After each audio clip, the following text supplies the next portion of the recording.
नमस्कार दोस्तों, साल 1945 5 दिसंबर को दोपहर के 2:10 पर यूएस नेवी के 5 टोरपेडो बॉम्बर एयरक्राफ्ट यानी कि विमान फ्लोरिडा से टेक ऑफ करते हैं। इस उड़ान को कहा जाता है फ्लाइट 19, जो कि अपना एक 3 घंटे का रूटीन ट्रेनिंग मिशन कर रही थी। ये कोई स्पेशल उड़ान नहीं थी, ये इनका ट्रेनिंग मिशन था। फ्लाइट में 14 क्रू मेंबर्स थे, जिन्हें लीड किया जा रहा था एक फ्लाइट लीडर के द्वारा, जिनका नाम था लेफ्टिनेंट चार्ल्स कैरोल टेलर, जो कि काफी एक्सपीरियंस पायलट थे। ये 5 प्लेन्स फ्लोरिडा से ईस्ट की डायरेक्शन में उड़ान भरते हैं। सब कुछ नॉर्मल है, मौसम भी क्लियर है, लेकिन टेक ऑफ के 2 घंटे बाद इन्हें लीडर्स रिपोर्ट करते हैं कि इनके कैंपस में प्रॉब्लम आ रही है और अगले कुछ मिनट में ही इनका कैंपस काम करना बंद कर देता है। और जब ये अपने साथियों से कांटेक्ट करने की कोशिश करते हैं तो उनका भी कुछ यही हाल होता है, जिससे इनका कांटेक्ट नहीं हो पाता है। कैंपस खराब होने की वजह से सभी पायलट्स अपना डायरेक्शन भटक जाते हैं और मौसम भी एकाएक बहुत ज्यादा बिगड़ने लगता है। उन पायलट्स को अपने प्लेन्स के आगे कुछ भी दिखाई नहीं देता है और फिर उन लोगों को पता चलता है कि वे लोग खो चुके हैं और उस टाइम उनका कोई भी इंस्ट्रूमेंट काम नहीं कर रहा था, जिसके वजह से वे लोग अपने अंदाजे से आगे चल रहे थे। माना जाता है कि उस समय उनका प्लेन्स 370 किलोमीटर ईस्ट था फ्लोरिडा के। रात के करीब 7 बजे आखिरी मैसेज आता है फ्लाइट से। फिर उसके बाद ये 5 प्लेन्स एकाएक गायब हो जाते हैं और आज के दिन तक हम इन प्लेन्स के बारे में नहीं जानते कि ये कहाँ पर हैं और इनके साथ क्या हुआ। इन प्लेन्स के गायब होने से लोगों में अफरा तफरी मच जाती है। इन प्लेन्स को ढूंढने के लिए एक 13 मेंबर्स का search rescue marine aircraft take off करता है और यह भी गायब हो जाता है। और फिर इसके कुछ दिनों बाद एक air and sea search operation कराया जाता है। यह search operation one of the largest and one of the biggest search operation था उस टाइम का, लेकिन इससे भी कुछ पता नहीं चलता है। ना ही कोई बॉडी मिलती है और ना ही प्लेन्स का कोई पार्ट्स। जहां पर ये दोनों प्लेन्स गायब हुई थी दोस्तों, आज के समय में उस एरिया को हम बरमूडा ट्रायंगल के नाम से जानते हैं। जी हाँ दोस्तों, आज के इस वीडियो में हम जानेंगे बरमूडा ट्रायंगल की मिस्ट्री। आखिर क्यों इतने हादसे होते हैं बरमूडा ट्रायंगल के एरिया में, क्यों इसका नाम पड़ा बरमूडा ट्रायंगल, हम सब कुछ जानेंगे इस वीडियो में। तो चलिए शुरू करते हैं।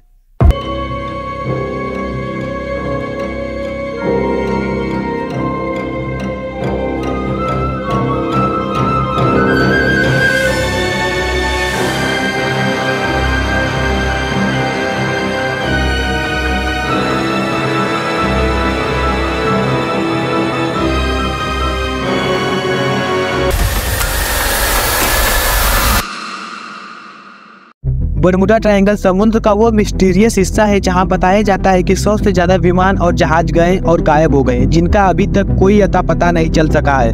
बरमूडा ट्रायंगल समुद्र में एक ऐसा एरिया है जो फ्लोरिडा से लेकर क्यूरोटो तक और ऊपर बरमूडा देश तक, जो एक ट्रायंगल का शेप बनाता है, जिसे हम बरमूडा ट्रायंगल कहते हैं। बरमूडा ट्रायंगल के पूरे एरिया की बात करें तो वह करीब 5 लाख स्क्वायर माइल्स से भी ज्यादा है। इस बरमूडा ट्रायंगल के बारे में बहुत सी कहानियां हैं, बहुत सही है, बहुत गलत है। बरमूडा ट्रायंगल नाम पहली बार सन 1964 में दिया गया। इससे पहले इसको अलग अलग नामों से जाना जाता था, जैसे graveyard of the Atlantic, sea of dooms, devil triangles और भी कई। बरमूडा ट्रायंगल की मिस्ट्री का इतिहास 500 साल से भी पुराना है। इसके बारे में पहली बार साल 1492 में क्रिस्टोफर कोलंबस ने बताया। उन्होंने बताया कि जब वो नई दुनिया की खोज में निकले थे तब उनका शिप उस एरिया से गुजरा। तब उनका कैंपस का एक काम करना बंद कर दिया और एक रात जब उन्होंने अपने जहाज से बाहर आसमान की तरफ देखा तो उन्हें बड़ी ही अजीब सी रोशनी दिखाई दी। एक स्ट्रेंज लाइट जो आग की गोले जैसी थी और वो आग का गोला आसमान में दिखा और समुद्र में गिरता हुआ दिखा। 1964 में एक आर्टिकल पब्लिश हुआ जिसका नाम था द डेडली बरमूडा ट्रायंगल, जिसमें एक मिस्ट्री क्रिएट की गई थी उस एरिया की। और इसी आर्टिकल की वजह से बरमूडा ट्रायंगल की मिस्ट्री पॉपुलर होने लगी और इतनी पॉपुलर होने लगी कि इस पे कई सारी किताबें पब्लिश होने लगी, मूवी बनने लगी, गेम्स बनने लगे और तब की इस पे कुछ गाने भी लिखे गए। जैसा कि मैंने पीछे बताया था कि यहाँ पर करीब 100 से ज्यादा घटनाएं घट चुकी हैं, लेकिन उसमें से कुछ फेमस इंसिडेंट्स की बात करें तो वह घटा था साल 1918 में यूएसएस साइक्लोप्स जहाज को लेकर। यह यूएस नेवी का उस समय का one of the fastest and one of the biggest जहाज था। अमेरिका के नेवी के लिए यह बड़ा इंपॉर्टेंट एसेट था, स्पेशली तब जब अमेरिका ने वर्ल्ड वॉर फर्स्ट में हिस्सा लेना चालू कर दिया था। यह जहाज ट्रूप्स ट्रांसपोर्ट करने के लिए और कोल ट्रांसपोर्टेशन करने के लिए इस्तेमाल किया जाता था। 4 मार्च 1918 को 306 लोग बैठे थे इस USS साइक्लोप्स में। वाशिंगटन में एक शहर है वेस्ट इंडीज बाल्टीमोर, वहां से यह जहाज रवाना हुआ ब्राजील के लिए। लोगों के अलावा इस जहाज में 11,000 टन मैग्नीज भी थी। यह रास्ता तय करने के लिए करीब 9 दिन का समय लगना था। यह जहाज सही सलामत रवाना हुआ, वेदर भी क्लियर था, लेकिन यह जहाज गायब हो गया जिसका कोई अता पता नहीं चला। और इस इंसिडेंट ने सबको चौंका दिया कि कैसे US नेवी की इतनी बड़ी शिप गायब हो गई। अगर आप बरमुडा ट्रायंगल्स की बुक्स पढ़ेंगे तो उसमें आपको तमाम मिस्टीरियस स्टोरी मिलेंगी, पर उस स्टोरी को साइड में रखिए और चलिए जानते हैं क्या रीजन है इस बरमुडा ट्रायंगल की घटनाओं का। आखिर क्यों होती है ये सब घटनाएं बरमुडा ट्रायंगल के एरिया में। बरमुडा ट्रायंगल के बारे में तमाम थ्योरी हैं। कुछ थ्योरी कहती हैं कि एलियंस आकर इन जहाज़ों को अपने साथ उड़ा ले गए होंगे। कुछ लोग कहते हैं कि इस एरिया में समुद्र के नीचे कोई सी मॉन्स्टर रहता होगा जो इन जहाज़ों को खा गया होगा। कुछ लोग कहते हैं कि यहाँ का समुद्र ही कुछ ऐसा है कि सारे जहाज और प्लेन्स इसके पास आकर गिर जाते हैं। ये सब थ्योरीज थोड़ी अजीब हैं, जिस पे आप शायद विश्वास ना करें। तो चलिए कुछ साइंटिफिक एक्सप्लेनेशन पर चलते हैं। पहली एक्सप्लेनेशन दी जाती है मैग्नेटिज्म के आधार पर। इसके अकॉर्डिंग धरती का जो एक्चुअल नॉर्थ पोल है और मैग्नेटिक नॉर्थ पोल है वह 2 अलग अलग पॉइंट्स हैं। तो जब आप कैंपस से नॉर्थ पोल की तरफ देखते हैं तो मैग्नेटिक नॉर्थ पोल की तरफ पॉइंट करता है, लेकिन जो एक्चुअल नॉर्थ पोल है वह थोड़ा सा अलग है। उसे जियोग्राफिक नॉर्थ पोल कहते हैं, जिसकी वजह से उस टाइम कैंपस काम करना बंद कर देता था।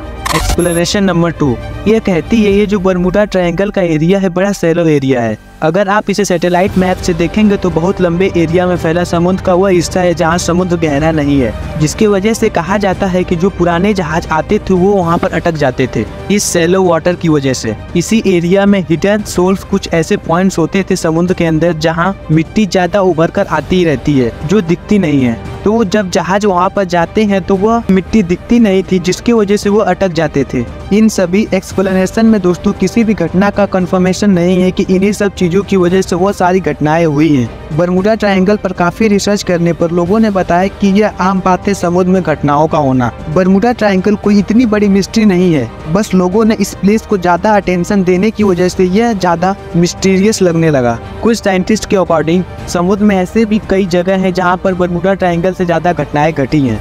वे साइंटिस्ट मानते हैं कि बरमुडा ट्रायंगल कोई बहुत बड़ी मिस्ट्री नहीं है, बस बरमुडा ट्रायंगल को कुछ ज़्यादा ही अटेंशन मिलने की वजह से एक बड़ी मिस्ट्री में बदल गया। आपको बता दें कि टॉप 10 मिस्टीरियस प्लेस में बरमुडा ट्रायंगल को नहीं रखा गया है। तो दोस्तों अब तक आपको सब कुछ समझ में आ ही गया होगा। उम्मीद करता हूँ वीडियो इन्फॉर्मेटिव लगा होगा। ऐसे ही वीडियोस देखने के लिए बने रहें हमारे चैनल से। धन्यवाद।